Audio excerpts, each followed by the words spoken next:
అందరికీ నమస్కారం అండి. జనసేన పార్టీ తెలంగాణలో స్థాపించిండు. తెలంగాణకు రావద్దు రావద్దు అండ్రి, తెలంగాణకు వచ్చిండు. తెలంగాణకు అడుగు పెట్టొద్దండ్రి, తెలంగాణకు వచ్చి అడుగు పెట్టిండు.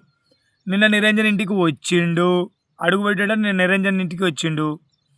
తెలంగాణలో మణికొండలో కొత్త ఆఫీసు కట్టిండు. ఇవన్నీ జరుగుతూనే ఉన్నాయి. నాకు తెలిసిన విషయం ఏంటంటే, తెలంగాణకు రావద్దు రావద్దు అన్నారు, వచ్చిండు. అది ఎవరు రావద్దు అన్నారు? మనమే. అడుగు పెట్టొద్దన్నావు, అడుగు పెట్టిండు. కొత్త ఆఫీస్ కట్టిండు. అన్నీ చేస్తూనే ఉన్నాడు. ఇంకేం ఆపుతాం అయ్యా జనసేనని, ఆ జనాలని ఆపలేము. చెప్తున్నా కదా, ఇగోలు అనేది